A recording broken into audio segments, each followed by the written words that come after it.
Hello, everyone. This is Michelle Testimony. Just coming to you with I guess I'm going to call it Wednesday's Learning Special Needs.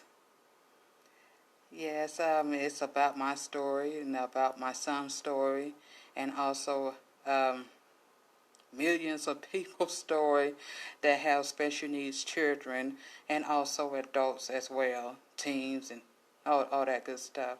I feel that we can learn from each other, especially for moms and dads, for families that's going through this, that just found out their child, have special needs. And for one thing is, if you haven't went through it yourself, you may not too much understand. You can have sympathy, but you won't understand. But yes, maybe we can be a shoulder for them or something, or a pillow of comfort, because for those of you that went through this, it's hard. It's tough to hear that your child has special needs. Any special need, either it's physical, mental, disability, it's devastating. Let's put it to you that way. And somebody told me, give yourself time to grieve. Give yourself time to grieve in the early stage. As for me, in the early stage, I didn't have no time to grieve. I was a working mom. I worked outside the house, of course. I had Nathan in daycare. Nathan is my son also as well. And I was living in Texas back then. I was also struggling to get a diagnosis for him because I didn't have the right, proper insurance. Doctors wouldn't see me. Certain doctors wouldn't see him. Yes. So it was a struggle until, he got into the school district, and they finally diagnosed him.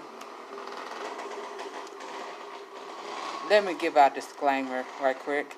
If y'all hear any noises in the background, any animal noises or any car noises, motorcycle noises, for God's sake, I'm in an apartment complex, and you're going to hear noises. Regardless, you're going to hear noises. But anyway,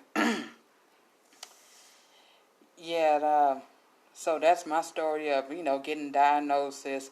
For some people, it came real early, like 18 months to infant stage and stuff like that. But for me, for my story, it was like when he was like 3 years old. And that was an up and down battle. So for me personally, I didn't get a chance to grieve.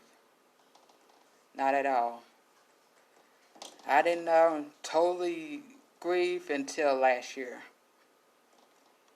That's how that works. But anywho, these lovely two ladies, I'm on a channel right now. It's called Raising Special Needs. If you love to subscribe to her, she gives wonderful information. I really do appreciate it. Information to help us, especially minorities. Let's put it to you this way, because we all minorities, and yes. So I would like to, in and out of the video, I might interrupt and give some of my feedback, and also as well. And I jot down some tips from them. They really give good advice and good tips. So let's get started. And we may be working from home, but we still have a little bit of a routine that kind of keeps us going every day, and I think that's necessary Hope y'all for can our see. children too. So still, when we get up, we're going to get dressed, we're going to have breakfast, maybe we'll go outside and play in our yard for a little bit, or maybe we'll have a period of reading, we'll have a period of educational games, we'll have a period of whatever it might be, but to still keep some sort of routine, I think is necessary for them. Oops.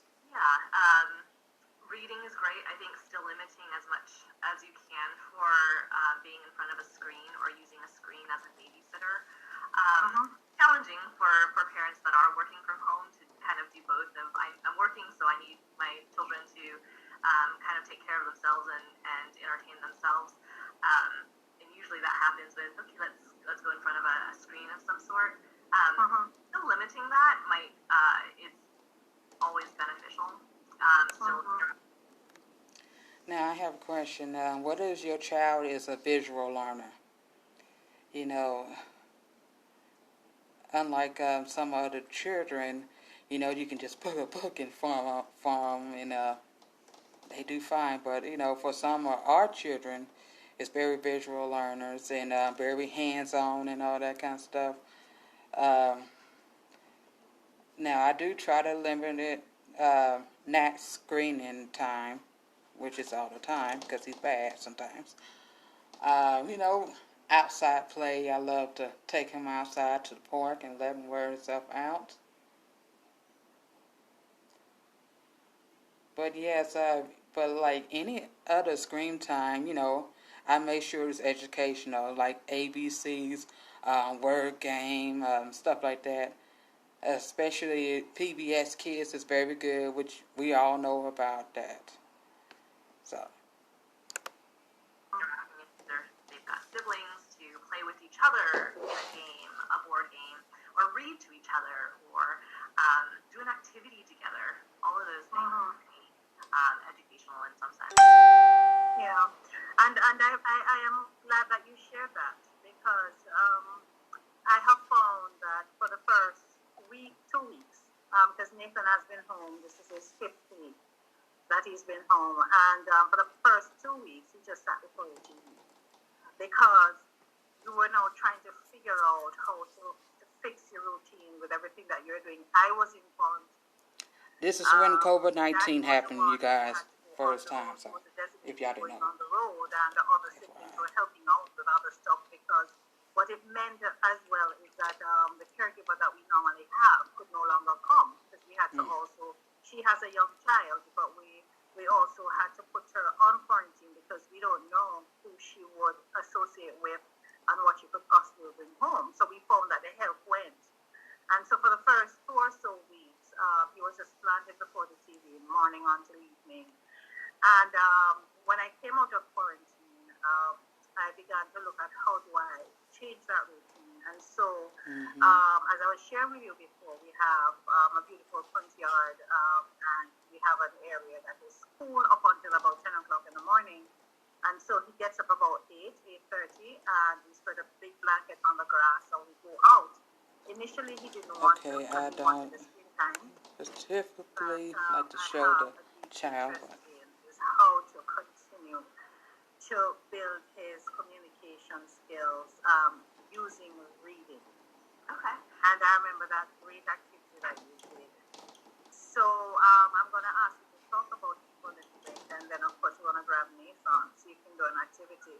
But can you say why it is important for us as parents to continue to read to the children, especially at this time? Well, you know, they're not in school, so they're not getting any sort of Reading is good. formal education, but Very they're good. still learning. And so books is a really nice way to introduce vocabulary, to introduce concepts, to introduce a timeline, introduce cause and effect, all of those things, and to introduce new ideas and to get their imaginations going. And so that's why I really do like using books in that sense. But going back to your, you were talking about having Nathan outside and you're taking pictures of the different things that you're seeing. Oh, look at those butterflies, or look at the birds that are chirping. Do you hear them? A nice game to also play is maybe I Spy. Yeah. I Spy with my little eye. I Spy, that's a good tip. That grows from the ground and it smells very beautiful. Kids. And it has a, it has a red. It's green. It has a red bud to it. What am I talking about? And kind of give him that ability to kind of guess. So inference for games like that, reading does that as well too. Asking different questions in there. But I find just games of drawing them in that way is often nice. Or even, you're taking pictures of these different things, put them together in a collage of pictures, and you can play I Spy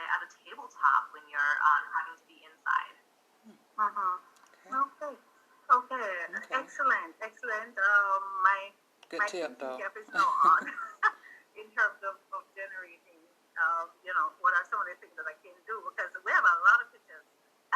That's why he actually loves to look at the pictures. So I think I'm going Oops. to upgrade what we've been doing this week. Well, and use the device for him as well. So getting him to use his device with new vocabulary is often nice too. Well, what color is this? Maybe he has to go to the color page to find it to be able to answer. Maybe just a little bit of background. Nathan is nonverbal, and My son is too. He uses a device to be able to communicate, and he's learning to expand some of his language that way. So it's nice to see. I would really. With that device, I either gonna have to buy a device for my son, which his name is Nathan too, also as well as her son. And I guess we can see where we can go with speech. I'm hoping he will do better with the device. So I'm gonna have to look online to see how much is it.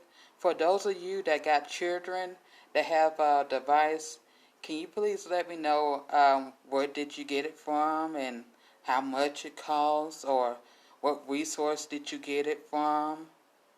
I would surely appreciate it, and everybody else would appreciate it too. I highly recommend using that more to expand. Yes. On that picnic blanket, just put it down with him, and you start talking with him. Yes. Lord, Yes. my child will be running Yeah, I'm around. going to do that because I've been looking for. We've had activities with him using the NovaChat,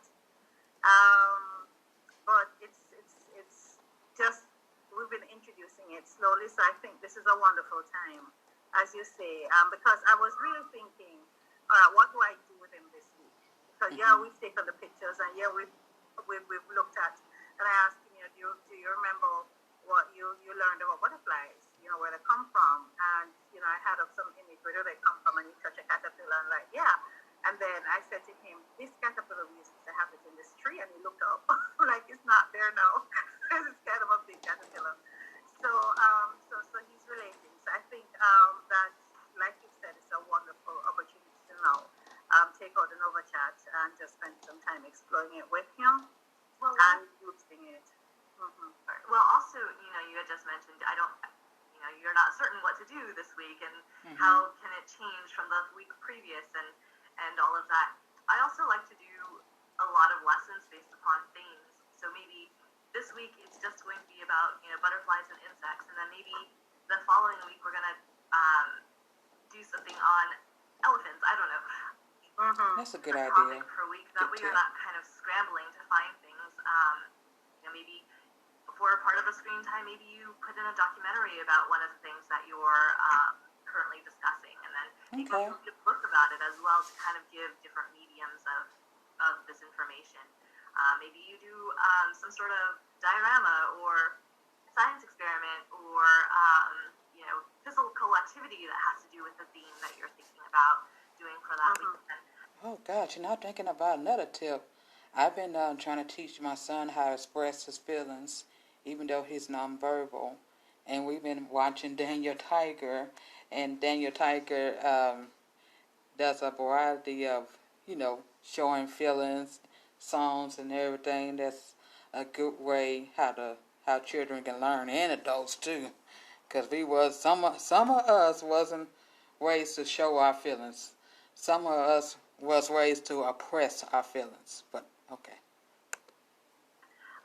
That can switch every week too. So maybe Monday mornings is you're introducing it. Maybe Tuesday mornings then you're touching these things and you're looking at these things, and maybe Wednesday you watch a documentary about it. Maybe Thursday you do a science experiment about it. And Friday, they come up with their own story about it, something like that. That way, change the things that keep your somewhat activities the kind of a routine. So you know what to expect every day too. And something to look forward to. Yes. So you talked about a routine. So in the instance that they're home, this is when we would introduce, perhaps for those who have not yet done that, the visual scheduling. Would that be important? Yeah, I do like visual schedules. I do When I we think about often visual have our own schedules, I'm visual thinking schedules, about vision but it's in the boards. form of, our calendar that's on our computer or the calendar that's on the phone, or maybe it's written out next to the telephone in your kitchen or on a board somewhere. But we keep track of our own schedules too. And for You our got to children, write a especially schedule with special day by needs, day, they like to know every what's day. coming up as well. So Mm-hmm. on a daily basis, you can, okay, we're gonna wake up and first we're gonna have breakfast, and then it's going to be we're having a reading activity, and then you get your free time because mom has to Right. work now. Mm-hmm. And then Tuesday, it's okay, we're going to get up in the morning, have breakfast. Well, now we're going to review what we did Monday and then add on to it. And so you have another with that. But to actually lay it out for them so that they see what's coming, whether or not that's in picture form, in a word form, if they can read, some sort of symbol. Let me remind you, even though we have special needs children, some of this advice may not work for your child or for next child or that child. Each and every individual is different. All our children is different. Some of them might have the same diagnosis, like my son is autistic and nonverbal, and somebody else kid might be autistic, nonverbal, but however, they two different people, two different emotions, two different personalities. So, like she was saying that, like mommy gotta go work and all that kind of stuff. Now, my son will give me a minute, but, he's not comprehending that I need to go to work for 5 hours. So, ain't no way I can work on the computer for 5 hours without him making noises or interrupting me. I talking about, getting all over me, want to hug me, and all that kind of stuff. Him during his meltdown, temperature tantrums, and yes, it's just horrible. But for some of you that do have special needs children, this may work for you, especially older children and for high functioning artistic children. It can work for y'all. But I just got to warn some of the parents out there, it may not work for your child. One thing may work for another child, may not work for yours. So that's for you people that is new to this. Yeah, just got to warn you. You just can't, yeah. That they can recognize that this is happening next.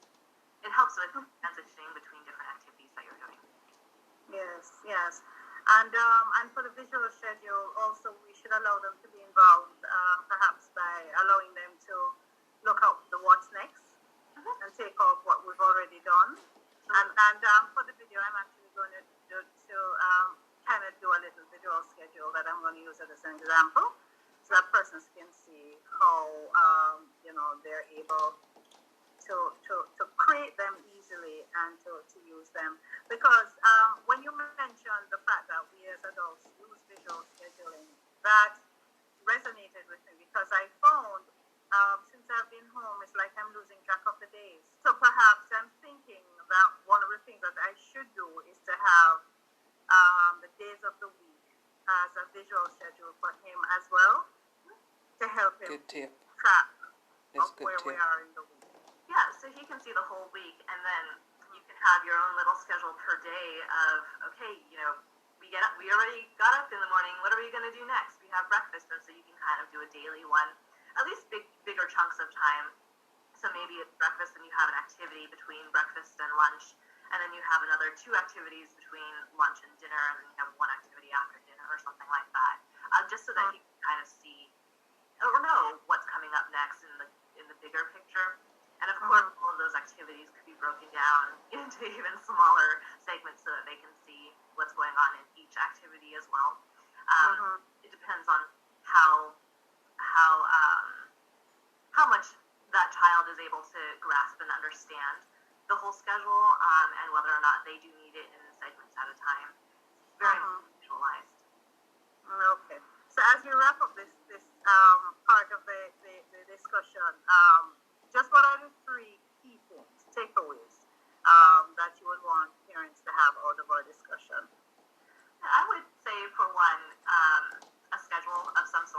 You got to. of some sort, rather, that their children can get used to, because we do thrive off of routines and schedules.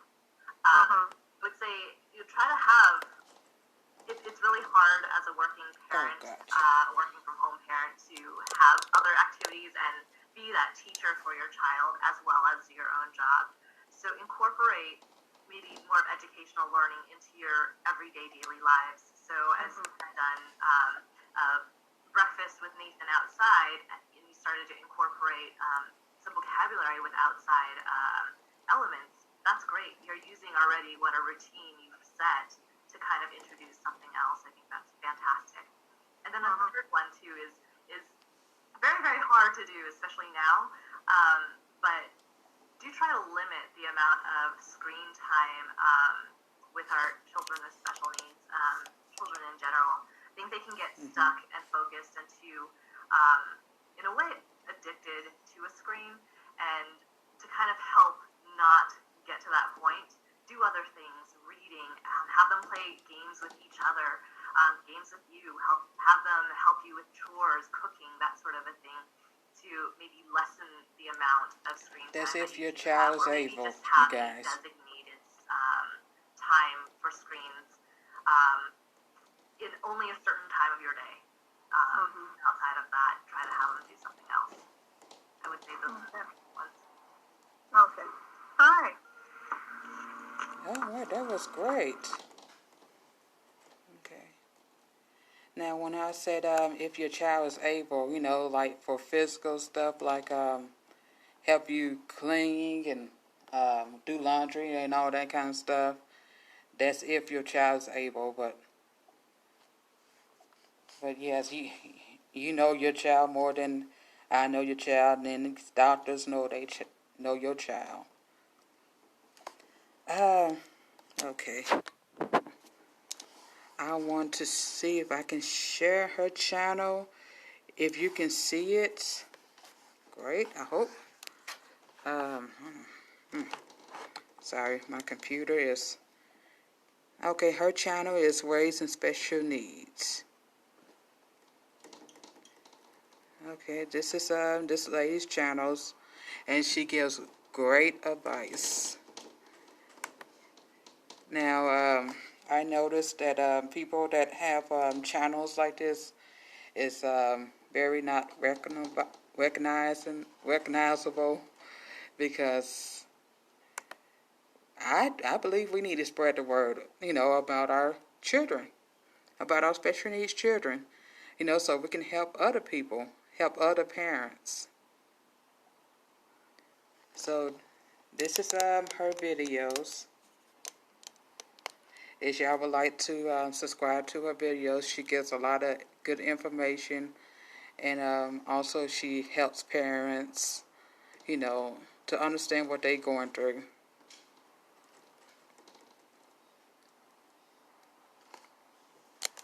But yeah, this is her channel. That's the back wall, and I think she just... Sorry, you guys. Let me get this off. God, okay. This is her channel, and if you see it, Raising Special Needs, she has a like a handicap wheelchair in a blue. So hopefully her channel will be easy to find, and hopefully we can get her subscriber numbers up. Because this lady, you all know it's hard work just to put out a video and to edit it and stuff like that. So, yes, be encouraged, you guys, especially the parents that have special needs. And for you guys that's are special needs, autistic, or, just whatever diagnosis, we need your help. I mean, we wouldn't understand half of this stuff if it wasn't for y'all. I mean, for those that comment underneath my page, I really, from the bottom of my heart, appreciate it. You guys have helped me to understand my son better. Helped me to make decisions about my son services and stuff like that, his therapist. I appreciate it. But till next time, happy Wednesday, everyone.